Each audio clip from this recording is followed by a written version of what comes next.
All right, so we're just gonna jump into it, okay? What would you say, just as a group here, real quick, what would you say is the biggest challenge with a seller wanting to list their home right now in this market? What do you guys feel, guys and gals, feel it would be a hesitation of a seller right now? What are some things? Like today? Today. So today, you meet with the seller. What are going to be their hesitations in listing their home? They're going to be worried that it's the holidays right now and that there's not going to be a lot of buyers out there looking. Okay, so holidays, not a lot of buyers, right? So it's the inconvenience of the holidays and less buyers. Any other concerns that they're going to have? Price. Price? Okay, what do you mean by price? Tell me a little bit more, Frank. Because I just checked the close price is 10%, more than 10% lower than listing price. Okay, so that they may sell it less than what they listed at, right? What they expect. What they expect. So their expectations are probably higher, especially with the comps and everything that have sold. So one of the biggest things that as you're preparing for your listing presentations, make sure that when you're looking at the comps, we always typically want to go back 6 months, right? Do 6 months, last 6 months, within a half-mile square radius, and you know that's what appraisers are normally going to look at. They're going to look at your more recent comps. But more importantly, the market shifted. The peak of the market was in April of this year. So when you're looking at these high comps in January, February, March, April, that's the interest rates you have to remember were under 4% at that time. Okay? Interest rates, remember, they were in the 2s, the 3s, to the 4s. They started shooting up right about that April time frame. So when the market was insane in terms of, was a market that nobody had seen in 40 plus years, homes going 100, 150,000 over, that was January, February, March, April.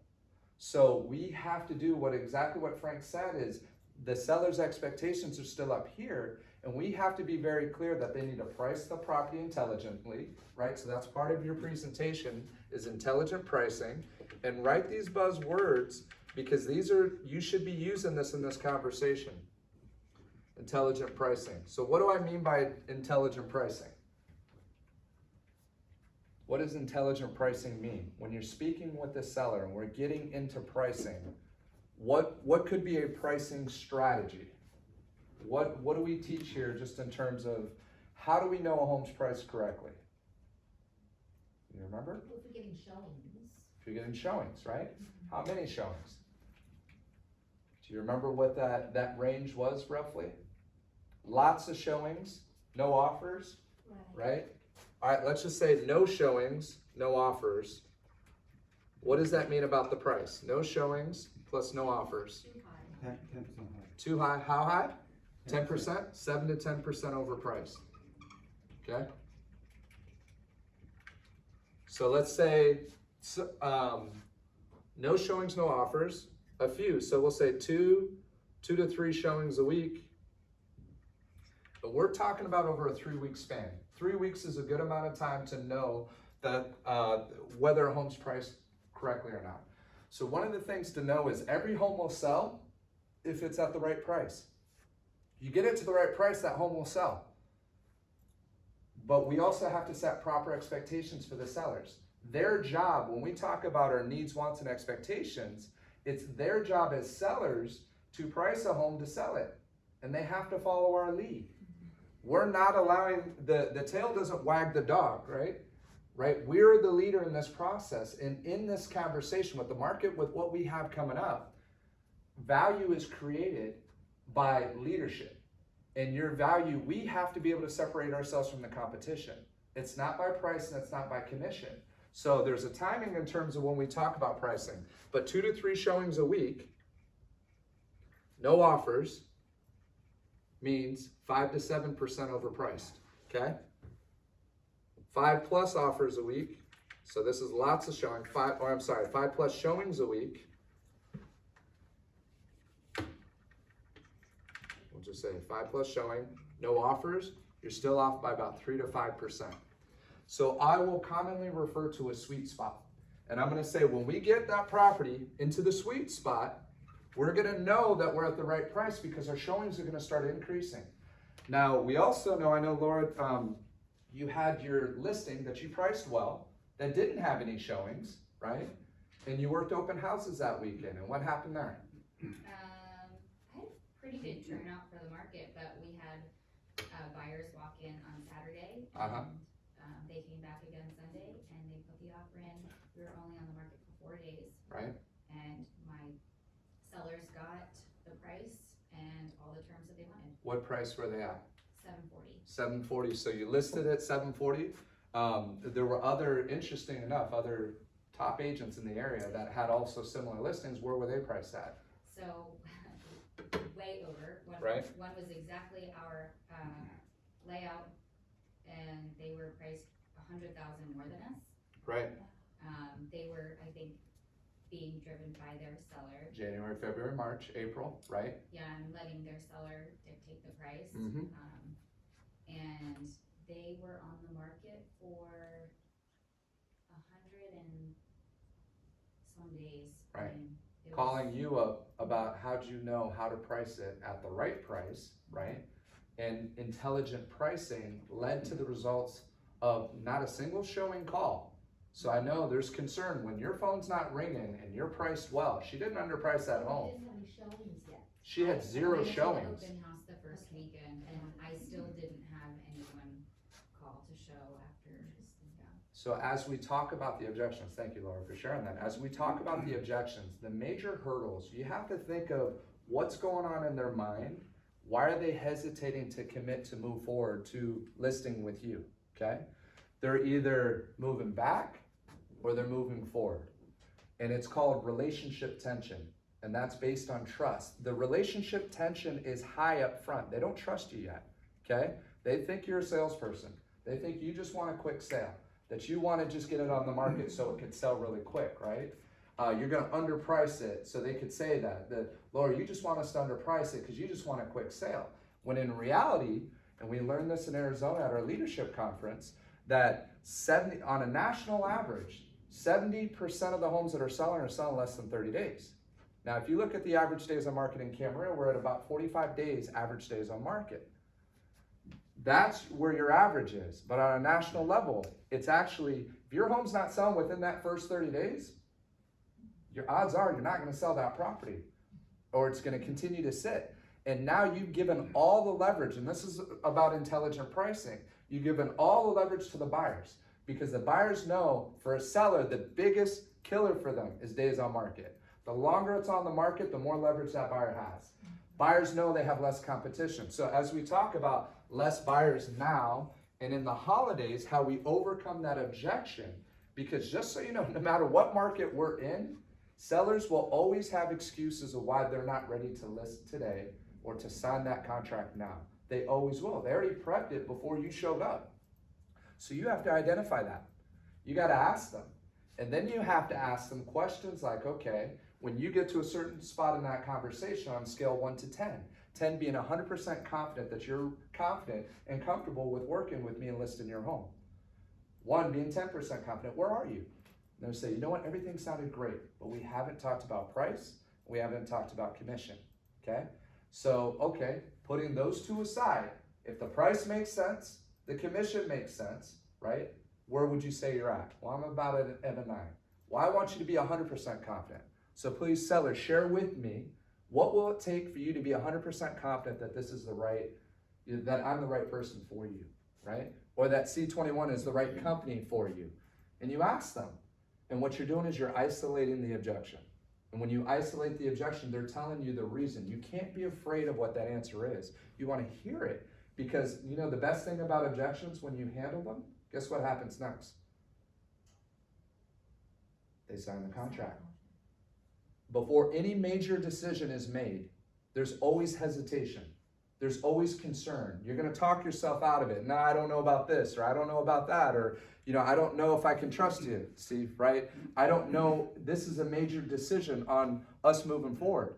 So if they bring up what their major hesitation is in moving forward and you address it, you're closing. Now you're signing the paperwork and you're moving forward.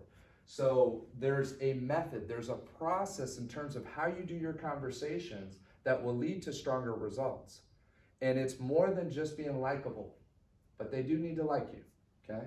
They need to trust you. They need to feel good. A lot of people are going to go based off their feelings. They don't hear you, they feel you. 7% of communication is actually the words that you're using. 93% is tonality. It's your appearance. It's your body language, right? It's how you show up. It's how you come. They're already making their mind up on you in the first 30 seconds, typically in how it is. So when we even talk about, yes, come, this is a family environment. I want everybody to come here comfortable. I just know that when I come dressed up, one day this week I didn't dress up. I wore some jeans. It was right after a holiday party. I wanted to be a little bit more comfortable. And sure enough, I run into somebody that day that I'm just feeling, Frank, we got together, right? I felt bad. I'm sorry, Frank. I didn't wear my suit today, right? We didn't do it. But it's just, it's showing the world and showing everybody that you came prepared that day. There's something about that. So I'm never going to give anybody a hard time and say, hey, you got to wear a suit and tie. I hate wearing ties. No offense, Steve, right? Hate wearing ties. No, it looks good. You look sharp. But guess what? You go out in public, you go to the grocery store like that today, people know you're something. They know you're doing something, right? And once I started stepping up and I started hearing from people, because I was managing the Wood Ranch office, they're like, oh, you're that guy that's always wearing a suit. You're that guy that's always dressed up. You're making me want to step up my game. I only got like 4 different suits, right? I try to change the colors around to mix it up a little bit. These are the same dang suits I've had now for almost 4 years, 5 years, right? I've maybe upgraded one over 2 years, but it's making the effort. It's trying to be professional, right? It's trying to, I'm not saying go out there and spend all this money. It's how we present ourselves. More than the appearance part. It's your confidence. You have to have 2 fundamental beliefs. What are those beliefs before you show up to that listing presentation? What do you need to believe? I'm gonna get it. You're gonna get the listing. I like that. Okay, no, that's great. You're gonna get the listing. Don't think that you're not. So that's a great belief. What other beliefs do you need to have walking into that listing presentation? Meet a completely random seller, not a referral, not somebody that already knows you, not somebody in your sphere, somebody that there's no relationship, no connection, no nothing. Somehow they heard about you or they saw you online or something and called you up and said, hey, I'm interviewing you and 20 other people, right? Why should I pick you? What do you need coming into that?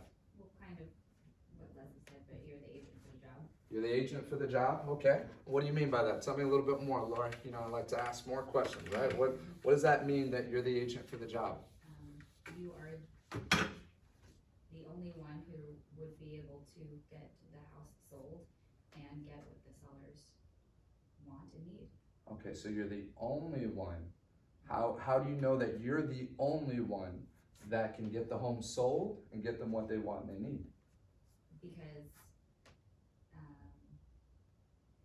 I've done my research, I'm prepared, I have done it before, and I have the support I need. Good. No, that's great. I like that. No, and what you're gonna do, so what you're gonna see through this process is we're gonna talk about separating yourself from the competition. But we don't do that by talking bad about other agents and other people. We do that by asking questions, right? This whole presentation is about asking great questions, listening, being there. That's what people want. They want to be heard, right? And I feel bad, I know I did a lot of talking, right? I didn't listen as much as I should have in our first interactions together. I did listen at times, but I also know there's a short period of time. So it could be nerves, it could be other things. The natural MO is you just start talking. It's like, well, we do this, and we're great at this, and we do this, and we're awesome at that. And really it's like, I need to make sure that I'm listening to whoever my client is, whoever my prospective client is, right? And it's about, well, the good thing is when you ask the questions, the other person's heard, but you're in control because you're asking the questions, okay? But somebody else is gonna love you because they're gonna say, wow, like that was an amazing conversation, and all they did was talk the entire time, and you sat there and listened. And I've heard it from all of you. I know, speaking with all of you, I know, Steve, we're still new working together, but I know I've worked with all of you, and you're all great listeners. That's what we're working on. It's not about all the great things that you say. It's about how good are you at asking questions and listening. And exemplifying what Laura just said, that you are the best person for the job. So the two beliefs: one, you're the best person for the job. You are the best agent, not the number 2, not the number 3, not the number 10, not the number 99. You are the best agent for the job, and that's including you, Steve, brand new into the business. You have to have that confidence. They feel it. They know it. Do I sound confident speaking to the group right now if I came into a presentation with this same type of tonality and in the way that I'm speaking and communicating? Do you feel confidence? You have to feel that confidence. You have to believe in what you're saying. And so what a lot of people can say, oh, all they care about is sales. All they care about is closing, right? The only way you're great at sales and closing is if you believe in what you're saying. Now, there are some people that are very manipulative that don't truly believe that what they're doing is for your best interest, right? It's the same skill set. That's what's crazy. When you talk about sales, I grew up in a household that said sales is bad. You are not a used car salesman. They're grimy, they're slimy, they're just there to make a buck. You aren't that. You're a professional, okay? You have an expertise, but we don't put pressure on people. We allow them to make the decision when they're ready. That was my foundation, and I'm very grateful for that, because that taught me the core of integrity is everything. You never trade your integrity over a dollar amount, ever, ever, period. Your reputation is worth so much more than any one transaction, any one client, any one person. And as long as you keep your values straight, you are gonna build a foundation that is gonna continue to spread like wildfire, and that word is gonna get out there, and your business is gonna grow and blossom, and you're gonna do all the things that you know you're capable of doing. The second you trade your integrity for anything, you're done, because that will travel just as fast, okay? People are gonna talk about you, I hate to say it. They're gonna talk about you, especially if you're doing things. So make sure they're saying the right things about you, right?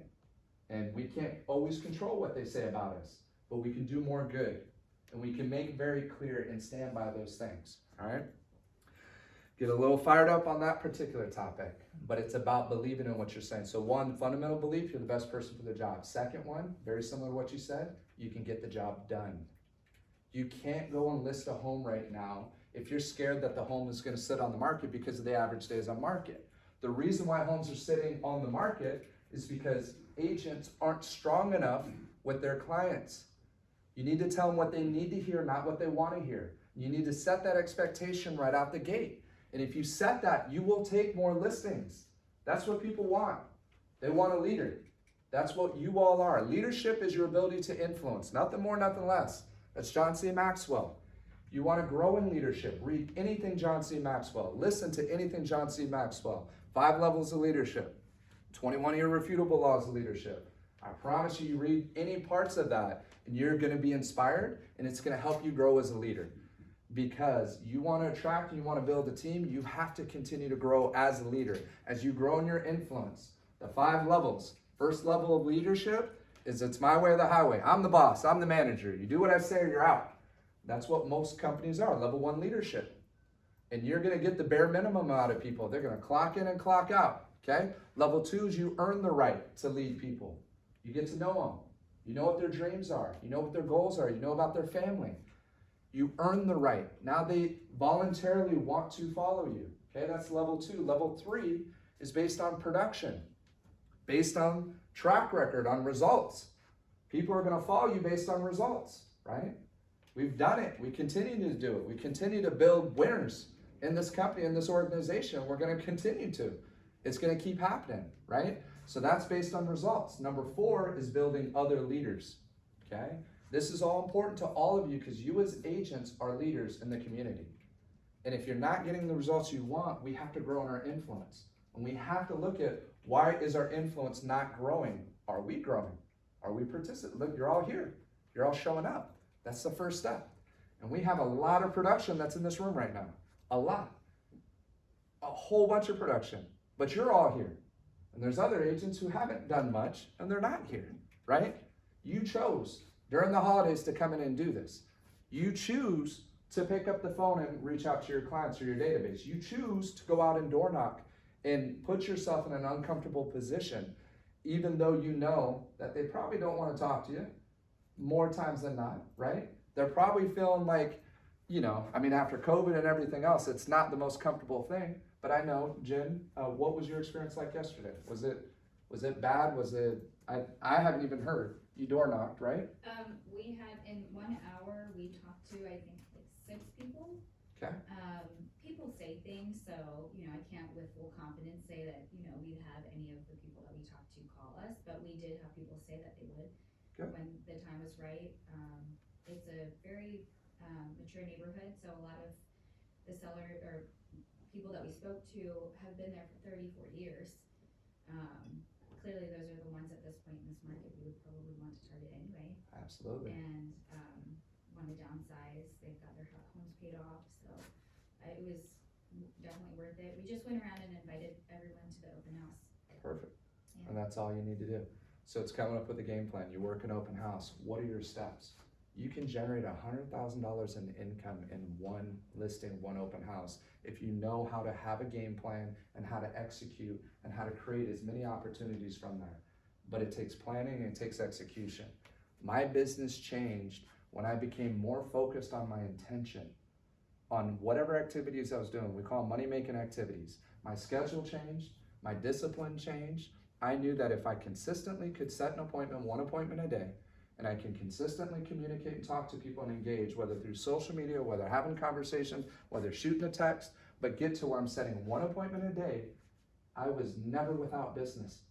And I'm seriously, I could turn 6, 7 escrows like that and pop 6, 7 deals when I wanted to, when I got to that. Now that is in different markets. This market right now takes a little bit more time, a little bit more effort.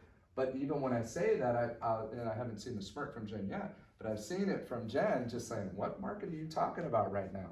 It's all coming together. She's in the flow, right? We all want to get in that flow. She's in it. The market doesn't matter when you're in the flow. When you're there, you're confident, you're feeling good, your energy's right where it needs to be, your light is exactly where it needs to be. And you want to keep that. We all have that light within us. And if we're not there, that's where we lean on each other.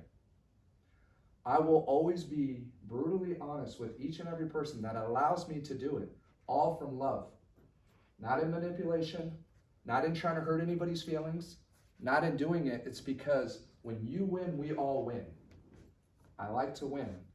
I like to see growth. I like to see positive things in people's lives. And I'm very passionate about that.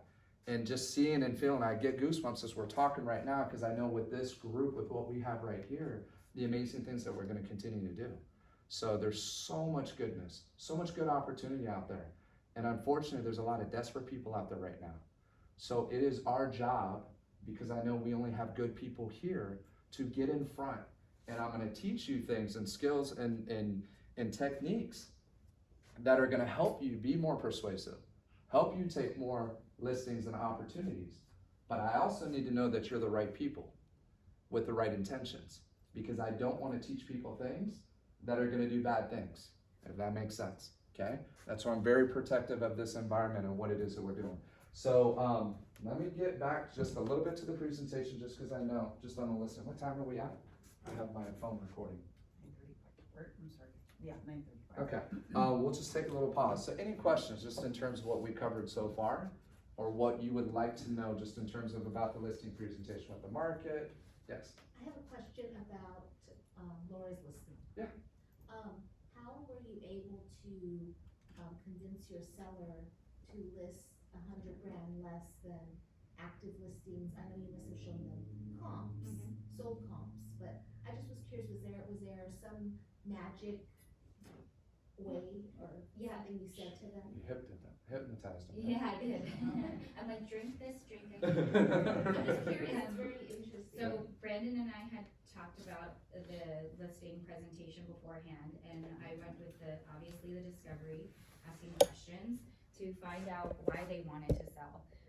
The reason that they wanted to sell was because they were moving to Spain. They're a military family, and the wife actually, I met with them in September. The wife wanted to list in October. And the price wasn't really as much of an issue in our conversation, but I did anticipate that it would be. So when we were talking, she said she wanted to wait until October.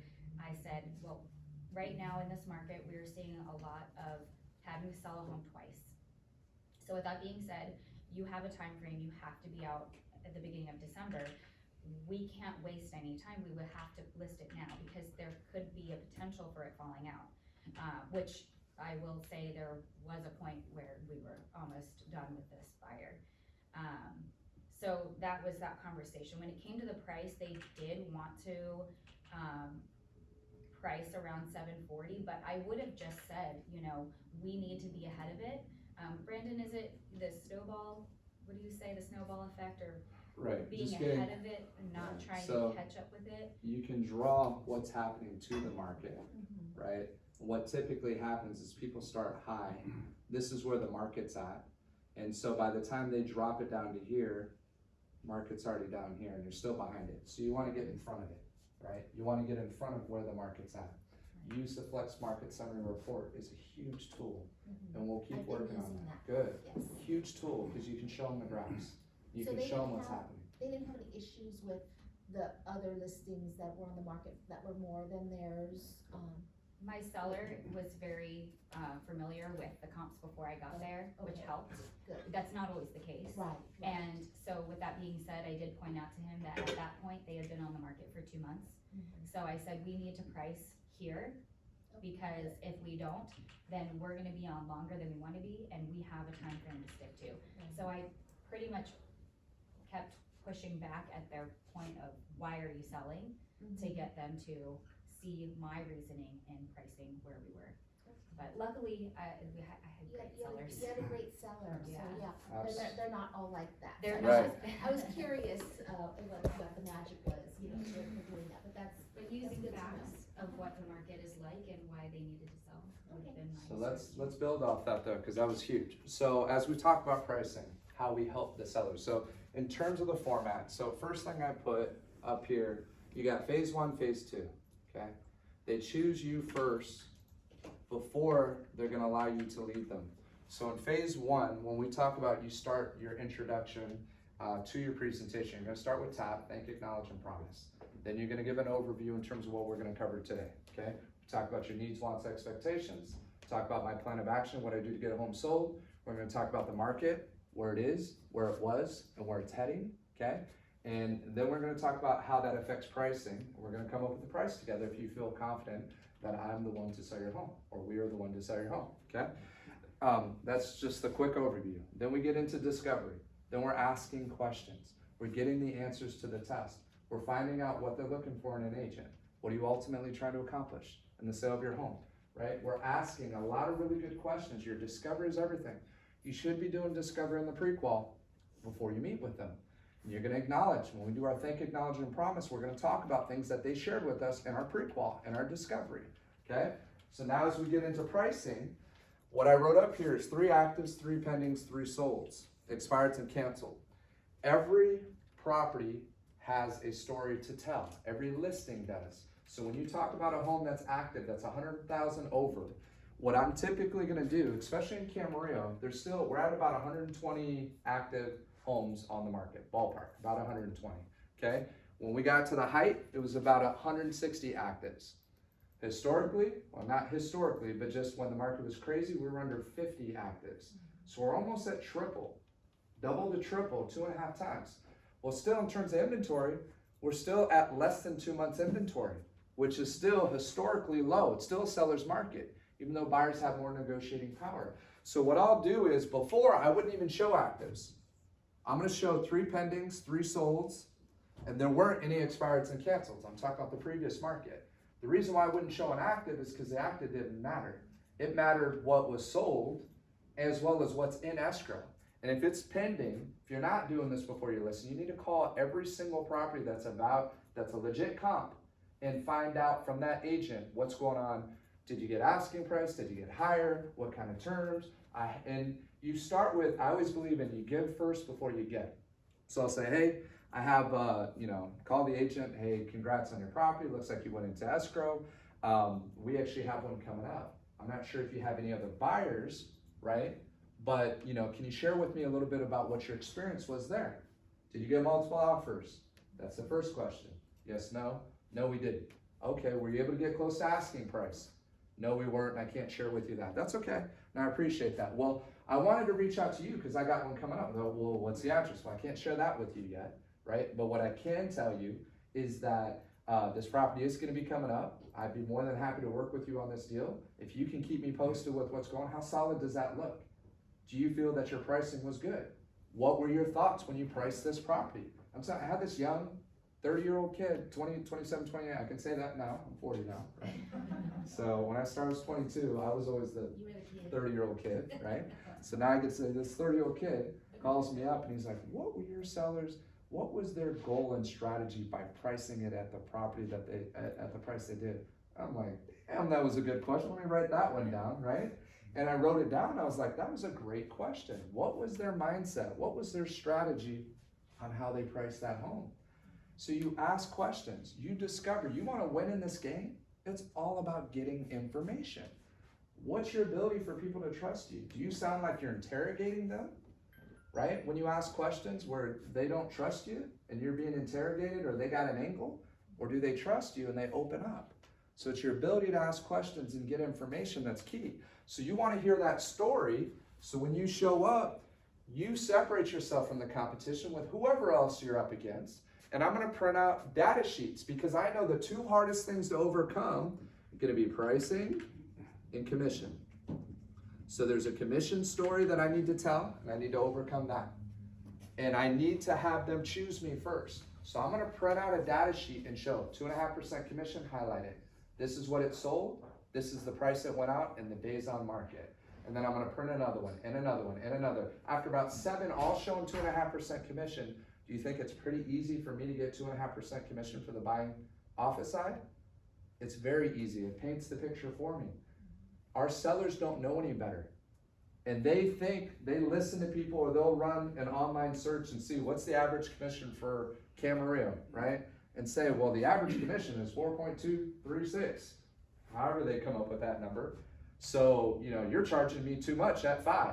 Well, one, we don't start at 5, we start at 6. Minimum, we start at 6, okay? So if we're gonna flex, we're coming down to 5.75, we're coming to 5.5. And in the market that we have right now, you will be able to charge more, and you should charge more, because there's gonna be more on you as a leader, and they need to choose you based on your strength. And if you're strong in what you do, they aren't gonna question the commission, okay? Because they're gonna see the value in terms of what you bring. People take a chance right now. If they're chasing commission, and they're chasing pricing, and they're focused on those two things, they don't see any difference in any one of you as an agent. They think all agents are the same and can do the same thing. Put a sign out in the front yard, put it on the MLS, and pray that it sells, okay? Sit back and wait. That's the 3 Ps. We know that that's not how we approach listings. We're very active. We do a lot. We do so much in terms of how we market, how we sell, how we promote it, our network, our relationships, who we reach out to, how we proactively, I've never seen anybody work harder on a pocket listing than Leslie, right? Over this, and you have, and you're trying to accommodate their needs, and at a certain point, you just get to the point of, do I cut it, or do I continue to work with it, right? And we have those reality conversations, but I've not seen anybody work harder than I've seen you work for them, and they should be so grateful for all the things you do. Do you always feel that gratitude? Oh, no. You don't. No. You don't, and that's where we start deciding who we're gonna spend our time with. Because while we spend our time and our energy there, it's putting us in certain different vibes and feelings where it's like, okay, you know what, let me free that space up. So now I'm open to receive. And we're very specific. So we're gonna get into our business plan, Frank. I'm glad we got together and a few others have. And we need to do it. We need to be very intentional with what we wanna do for 2023. It's good when things are rolling, but we gotta have a clear intention. And there's a power of an intention that when you're very clear about, I'm gonna do 12 deals next year, I'm gonna do 15, I'm gonna do 20, and you set that as the number, and you keep telling yourself that every day, opportunities will continue to present themselves. But you have to believe it. It's that same conviction, same belief that it's gonna happen, and that you trust and you know you're gonna take action. You're not gonna just sit and wait. You're gonna take massive action every single day, but that business is gonna come, okay? So we'll get into more of that. So with the pricings, as we were talking about, 3 solds are always gonna be your strongest. 3 pendings, the actives be careful with. But what I'll use with those actives is to tell a story of what not to do. I'm gonna paint a picture of what to do and what not to do. Do we need better chairs? Oh, that was too short. Okay. I'm falling asleep on the but that kept me going. That was good. That's funny. Okay. So in other markets, we don't use the actives because it'll screw up the pricing. And they see, well, so-and-so priced it for this and they did this. Well, yeah, and it's sitting on the market. It's been on the market for 100 days. So I'll use it, I'll highlight and say, this is what we don't do. And look, it's 2.5% commission, which tells me that it's overpriced, right? Because you're offering at least 2.5. Now, if we offer 2.25 or 2%, now we're messing with the formula, okay? So for 0.25% that we're trying to save them, we don't know if an agent, and right now a lot of agents aren't doing a lot of business. So that one deal matters. It's one of the things Russ says, bump it to 3% commission. You have to sell it to the agent first, okay? Now be very clear, I'm all about our agents doing whatever you gotta do. If you gotta flex in commission, do what you gotta do. I'm gonna support you. I'm not gonna tie your hands in terms of not doing business. But I also know, and I've seen it, and I've helped an agent realize that because that particular person felt they had to, because they worked on high-end properties, they lost over $90,000 in a year based on the commission that they were charging. And they were starting too low at 5. And they were ending up on average at about 1.75, under 2%, under 2 on average for almost 30 transactions. It's a strong agent, good agent, does a lot of high-end stuff, right? And when I saw that, I showed her, I said, look, and I had this program that could show it. I said, you do the same amount of deals, take it 2.5. I'm not saying 3.5. I'm saying at 2.5%, you're gonna make an extra $90,000. And I showed it to her and she saw that. Well, that year she went from 250 to 400,000 in the next year. The year after that, she hit 600,000, okay? She got stronger in her presentation. That's why we're spending time talking about this. She got stronger in her belief when she showed up. It wasn't, I'm great, I'm great, I'm great, I've been doing this for 35 years. It was, what's important to you? The whole shift changed. And so now where she would go on 4, before she'd go on 4, take maybe 1 or 2, less than half of them. Now she's taken 3 to 4 and quickly grew to being one of our top agents in this company still to this day, right? I've seen it, I know it. And it all came to the focus of this and the conviction and belief that you have in coming in. So I'm not saying that you have to charge more commission. I'm saying don't always think that it's based on commission. Sometimes by you flexing so much on commission so quick, you're showing that you're desperate. You're showing you're willing to do whatever it takes to take it. And they're thinking, well, if they're gonna budge that quickly on commission, how strong are they gonna be in getting me top dollar? How do you think that conversation's gonna go when you're trying to get them down to the right price? They're not gonna trust you, right? So they have to trust your lead. And that's the only way you can guarantee it. When we say, I can guarantee that I'm gonna sell your home, it's with one caveat, that you follow my lead. You don't follow my lead, right? And we take your listing and now you say you're not gonna drop the price. How can I do my job and sell your home? See what I'm saying? It could still, we can have a buyer trip and somehow write a good offer on the property, but all we're doing is creating more and more leverage for that buyer. So they have to follow our lead, and they have to follow our strategy, and they do that, they're gonna get the results that we're looking for. Because nobody can guarantee that a home's gonna sell for any specific price. Nobody knows until it hits the market, unless you have a cash buyer in your pocket that you know is willing to spend a certain amount of money on a particular house. We don't know till it's on the market for at least 72 hours. And we put it in the best photos, high definition, right? And we're gonna give it the best showing possible, 24/7 online, giving it maximum exposure, which is what we do through C21, okay? So I don't wanna get into it too much more unless there's any specific questions in terms of talking about pricing, but the pricing piece of it, I want us to continue working on it, because I'm telling you that story, it gets a lot easier for clients to follow our lead. Or we decide, I'm sorry, this just isn't gonna work out. And you start saying that to a seller, And they're like, well, what do you mean? What, my house isn't good enough for you to want to represent me? No, I want you. They start selling and changing their approach because you're like, I'm sorry, I can't do this. I would love to help you out, but it doesn't sound like this is going to be a good working relationship. Your expectations are here. I'm sharing with you, this is what we can get right now based on my expertise. And if it is worth here, guess what? If we price it here, what do you think is going to happen? You're going to get multiples over. Not in this market. Most people aren't getting 50 to 75,000 over asking price. So you don't want to price it too low because you're not going to shoot up. If you get asking price, that's big. So it's called anchoring. Anchoring in negotiation is very important. You want to anchor a price that is going to be higher because a lot of agents right now are going to say go low. That's what they're being told. Go low, get in front of it. Go low, get in front. Seller's not going to want to hear that. So you have to find a range, especially if they spent all this money updating their home. You have to understand the one in Newbury Park, and I'll just share it really quickly because this is important on the pricing.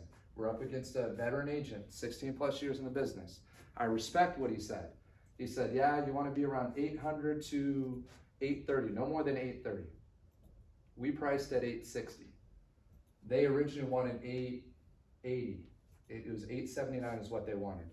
I just helped sell one not too long ago at 900,000 in Newbury Park. Very similar features, a little bit better neighborhood than where this one was located. And I was brutally honest about it. But I knew they just spent all this money fixing their home. Sewer lateral was clear, roof's good, termites good, plumbing's good, PEX plumbing, the house is dialed in, right? Not your typical, even 800,000 is a lot, right? But not your typical 1960s, 1980s home. This place, every major repair is done. Everything, it's done. There isn't another 15, 20 you're gonna have to negotiate. It's all fixed. So when that other agent came in at 830, how do you think that made that seller feel? When they wanted to be at 880, right? Sad. Right. Well, it helped do my job, right? It helped us get the listing, but you have to ask the question. So what price do you have in mind? Hear what they say first. How'd you come up with that price? What have you done to the home? It's all through the discovery. And once you know all the answers and have the pieces, now you know how to tailor your presentation. And that's how we knew to take it at 860,000. And the agent who, we helped do it with, she had 30 people come in on Sunday and it was raining, 30. And somebody was already ready to write an offer within the first few days. So 860, not saying that that's the magic number. We still may be a little bit high, but we took the listing, number one. I don't feel we overpriced it because we had 30 plus people come in on that first Sunday on a rainy day, right? And she's gonna sell the home. And it's a great Newbury Park listing. So it's not always going super low under everybody. You gotta hear, but don't be afraid to ask, who are the other agents? What companies do they work with? What was their strategy? What was their marketing strategy? How do they say they're gonna sell your home? Dig, ask you'll be surprised, they'll tell you everything. They'll tell you all the answers, and once you hear all the answers, then you share with them, okay, this is what I do. This is what we're gonna do. Is that what you're looking for? Great, let's do it, okay? Does that sound good? Is that an okay intro? Absolutely. Okay, I wanted to get into a little bit different. I didn't even do the normal overview because I know many of you have heard that overview. I wanted to get more specific because you're gonna see with every single person, they have, it's natural tendency to procrastinate. It's natural tendency not to commit, okay? Our job as we get better at what we do is to help cut off that procrastination. Help people be more decisive. Just think in a hot market, if you give your client the ability, or you just tell them, I'm talking super hot market, 15, 20 offers coming in, first day on the market, right? First weekend on the market. And your client sees that they love the house. And you tell them, okay, well, I want you to go home, take the night to think about it, make sure that this is the right place. What happens? It's gone, right? Now, did you do your job as an agent in helping that person out? Did you tell them, okay, well, I want you to go talk to your loan officer, make sure the payment's comfortable, make sure that this is all good advice, but by taking that time in that type of market, they already have to have all their ducks in a row. They already got to know what their monthly payment is. They already have to know what they can afford, what they can do. They have to know that if I come in, I need to come in with my best foot forward. I can't come in at asking price. I gotta come in with the best one that I can handle. I know I'm probably gonna have to waive everything in it. So we have, in order to win, and I know we were doing it, right? That was the only way you were putting deals together. You had to do that. So I'm saying the same thing now because it's natural tendency to hesitate. And when you can identify what their hesitation is and overcome it, you're gonna see the results, okay? Is that good? Any other questions? I gotta wrap it, that's just a little taste of it, but, no, thank you guys for coming in. And I hope that was helpful, and we're gonna kickstart the year, okay guys? Thanks, All right, thank you guys. Hey Brandon, are you gonna by any chance have the call on, a big screen or? For 10 o'clock?